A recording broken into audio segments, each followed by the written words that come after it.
समंदर के किनारे बसा एक गांव था, रामपुर।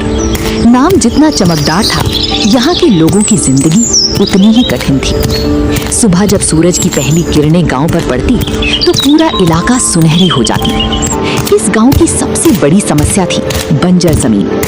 समंदर का खारा पानी धीरे धीरे खेतों में घुस चुका था। जहाँ कभी गेहूं और धान की फसल लहलहाती थी, अब वहाँ सिर्फ सूखी मिट्टी दिखाई देती थी। गांव के ज्यादातर लोग किसान थे, लेकिन खेती ना होने की वजह से उन्हें रोज सुबह पास के गांव चांदपुर जाना पड़ता था मजदूरी करने। एक दिन भी दो दोस्त रमेश और नरेश चुपचाप चांदपुर की ओर बढ़ रही थी। रास्ते में कुछ देर खामोशी रही, फिर नरेश बोला, रमेश, कभी सोचा है हम अपने ही गांव में काम क्यों नहीं कर पाते? सोचने से क्या होगा भाई, जमीन ही बेकार हो चुकी है। मन करता है अपने खेत में काम करें, अपने घर के पास रहें। रमेश ने उसकी ओर देखा और बोला, मन तो मेरा भी करता है, लेकिन पेट की भूख मन की नहीं सुनती भाई। उन दोनों की आंखों में एक ही दर्द था, मजबूरी।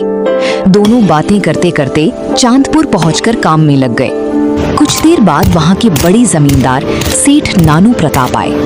उनका रुतबा ऐसा था कि उनके सामने कोई नजर उठाकर बात नहीं करता था। उन्होंने आते ही कहा, अरे तुम लोग फिर आ गए? रोज रोज यहाँ काम करने आते हो, अपने गांव में क्यों नहीं कुछ करते? नरेश ने विनम्रता से जवाब दिया, सेठ जी, हमारे गांव की जमीन खराब हो चुकी है, कुछ उगता ही नहीं, इसलिए यहाँ आना पड़ता है। नहीं तो कौन अपना गांव छोड़ना चाहता है। सेठ ने कुछ पल सोचा, फिर बोले, तो खेती नहीं हो रही तो कोई और अपना काम, छोटा मोटा कोई धंधा शुरू करो। दोनों ने एक दूसरे की ओर देखा और फिर रमेश बोला, सेठ जी, धंधा शुरू करने के लिए पैसे चाहिए और हमारे पास तो कुछ भी नहीं है। सेठ ने कोई जवाब नहीं दिया, बस हल्की मुस्कान के साथ आगे बढ़ गए। उसी गांव सूरजपुर में एक युवक रहता था, नवीन। वो नाम का किसान था। असल में उसके पास ना जमीन थी, ना कोई खास काम, बस एक छोटा सा घर और उसकी बूढ़ी माँ। नवीन बाकी लोगों से थोड़ा अलग था। जहाँ लोग अपनी किस्मत को कोसते रहते थे, वहीं नवीन कुछ नया करने के बारे में सोचता रहता था। उस दिन वो अपने दोस्त अनु के साथ एक पुरानी पीपल के पेड़ के नीचे बैठकर बातें कर रहा था।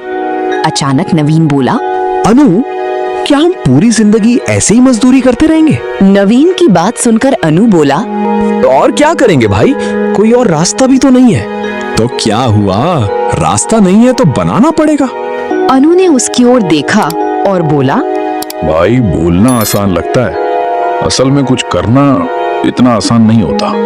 नवीन उसकी बातों से चुप हो गया, लेकिन उसके दिमाग में कुछ ऐसा चल रहा था जिससे पूरे गांव वालों की जिंदगी बदलने वाली थी। तभी दूर से आवाज आई, गर्मा गर्म कचौड़ी, चटपटे समोसे, शहर के मशहूर स्वाद हैं भाई। आओ आओ। उसकी बात सुनकर नवीन की आंखों में चमक आ गई। उसने अनु से बोला, चल अनु, आज कुछ नया खाते हैं। फिर दोनों उस कचौड़ी वाले के पास पहुंचे और बोले, भैया 2 प्लेट देना। नवीन ने पहला कौड़ लिया और जैसे उसकी आंखें चमक उठी। अरे ये तो कमाल है भाई। अनु भी हैरान रह गया। फिर दोनों ने समोसा खाया और अपने अपने घर की ओर निकल गए। नवीन ने 2 समोसे अपनी माँ के लिए ले लिया और घर जाकर माँ से बोला, माँ, देखो क्या लाया हूँ। क्या जरूरत थी बेटा पैसे खर्च करने की? नवीन ने उत्साहित होकर कहा। पहले खाओ तो सही माँ, फिर बोलना। माँ ने जैसे ही समोसा खाया, वो हल्की से मुस्कुराई और बोली, अरे ये तो बहुत साधारण है, मैं इससे भी अच्छे बना सकती हूँ।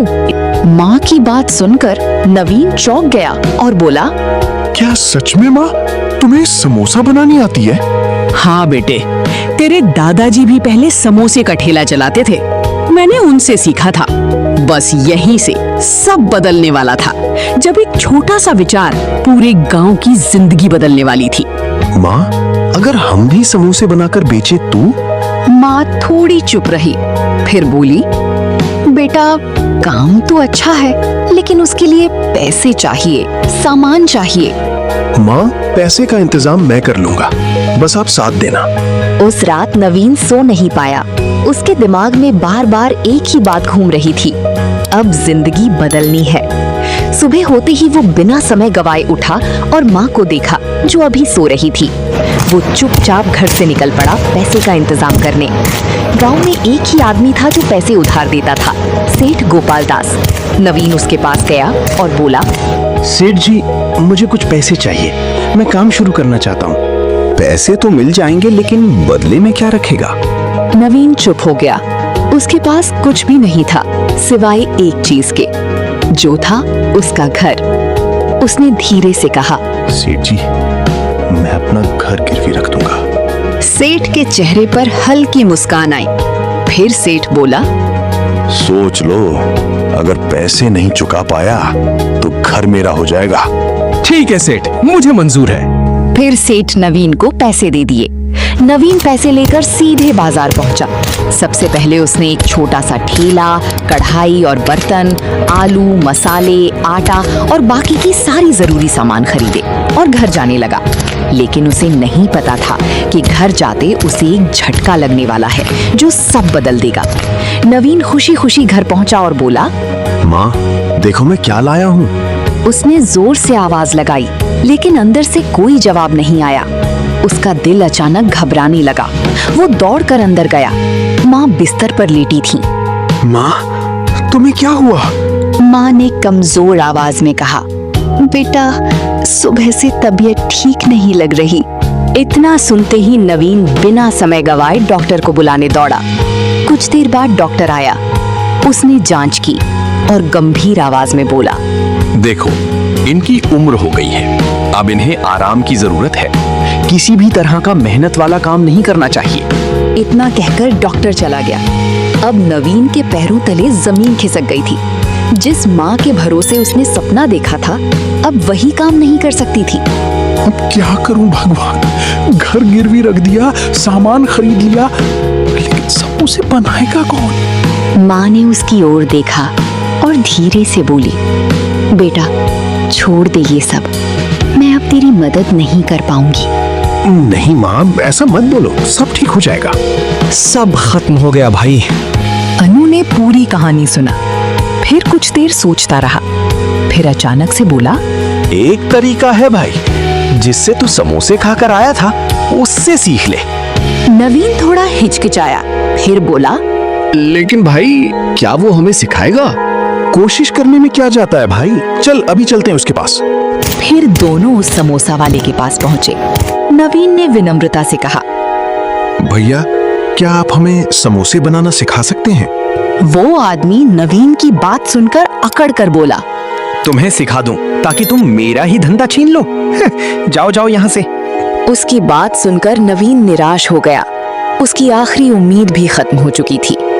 वापस जाते समय नवीन के कदम भारी थे। उसके दिमाग में सिर्फ एक ही बात घूम रही थी, अब क्या होगा?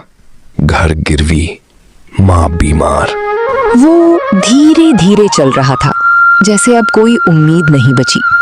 चलते चलते वो थककर एक पुरानी नीम के पेड़ के नीचे बैठ गया और सेठ से लिए हुए पैसे और माँ की बीमारी के बारे में सोचने लगा। उसी वक्त एक बुजुर्ग औरत धीरे धीरे उसके पास आई और उसके पास बैठ गई और बोली, बेटा, क्या हुआ? बहुत उदास लग रहे हो और तुमने खाया या नहीं? नवीन ने धीमी आवाज से कहा। नहीं अम्मा, आज मेरी माँ की तबीयत खराब थी ना। इसीलिए उसकी बात सुनकर अम्मा मुस्कुराई और बोली, कोई बात नहीं बेटा, मैंने आज गरीबों के समोसे बनाए हैं, आ तू भी खा ले। अम्मा ने अपनी पोटली खोली और समोसे निकाले। नवीन हैरान होकर बोला, गरीबों के समोसे? ये कैसे होते हैं अम्मा? बेटा, पहले था, फिर समझाती हूँ। दोनों ने मिलकर समोसे निकाले और खाने लगे। जैसे ही नवीन ने पहला कौट लिया, उसकी आंखें चमक उठी। अरे अम्मा, ये तो कमाल के बने, बाहर से इतने करारे और अंदर का मसाला, वाह! इतना स्वादिष्ट समोसा तो मैंने कभी नहीं खाया। बेटा, ये मेरी पुरानी रेसिपी है। इसमें आलू, थोड़े से मसाले और खास तरीका इस्तेमाल करती हूँ, इसीलिए इसका नाम रख दिया गरीबों के समोसे। लेकिन अम्मा, शहर में तो समोसे 20-30 रुपए के मिलते हैं, आप ये कितने में बना सकती हैं? सिर्फ 5 रुपए में? बेटा, असली बात कीमत नहीं, बनाने का तरीका है। नवीन उत्सुक होकर बोला। कैसा तरीका अम्मा? घर के साधारण मसाले, उबले आलू, थोड़ा सा धनिया, हरी मिर्च और सबसे जरूरी आटे को सही तरह गूंथना और समोसे को धीमी आंच पर तलना। बस फिर देखो जादू। अम्मा, क्या आप मुझे ये समोसे बनाना सिखा सकती हैं? क्यों नहीं बेटा, चल मेरे घर, सब सिखा दूंगी। फिर दोनों अम्मा के घर पहुंचे। अम्मा ने नवीन को बारीकी से सिखाना शुरू किया। देख बेटा, सबसे पहले आटा गूंदना है, फिर आलू को मसालों के साथ भूनना है, उसके बाद समोसे की पत्ती बनाकर उसमें भरावन डालनी है और आखिर में धीमी आंच पर सुनहरा होने तक समोसे तलना है। नवीन ध्यान से सब सीखता रहा। कुछ देर बाद समोसे तैयार हो गए। नवीन खुशी से बोला। अम्मा, आपने तो मुझे नया रास्ता दिखा दिया। नवीन ने कुछ समोसे पैक किए और घर की ओर भागा। घर पहुंचते ही उसने आवाज लगाई। माँ, देखो, तुम्हारे लिए गरम गरम समोसे लाया हूँ। अरे बेटा, ये समोसे कहाँ से लाए हो? माँ, पहले तुम खाओ, फिर सारी बात बताता हूँ। नवीन ने माँ को समोसे दे दिए। माँ ने जैसे ही पहला निवाला खाई, उनके चेहरे पर एक अलग की चमक आ गई। अरे वाह बेटा, ये तो बहुत ही स्वादिष्ट है। कहाँ से लाया बेटे? ये समोसे तो यहाँ कहीं मिलते ही नहीं है। फिर नवीन ने माँ को सारी बात बताई। अम्मा से मिलने से लेकर समोसे बनाने तक सारी बात बताया।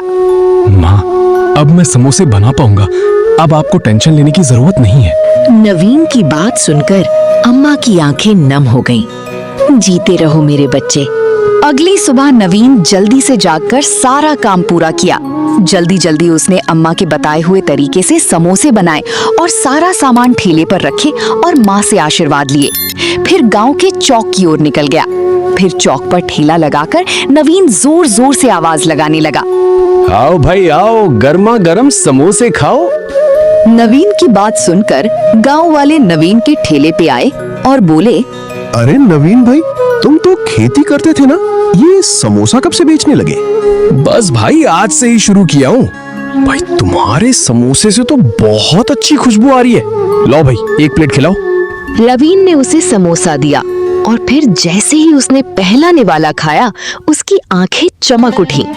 अरे वाह भाई, ये तो कमाल की बनाई है। ऐसा स्वाद तो मैंने अपने जीवन में कभी नहीं चखा था।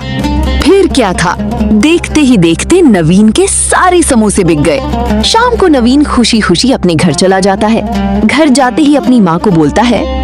देखो माँ, मैंने बोला था ना, सब ठीक हो जाएगा। आज मेरे बनाए हुए सारे समोसे बिक गए। नवीन की बात सुनकर माँ भी भावुक हो गई। फिर अगले दिन नवीन ने अपना ठेला लगाया और देखते ही देखते कुछ ही दिनों में नवीन ने सेठ के सारे पैसे लौटा दिए और अपने घर को वापस कर लिया।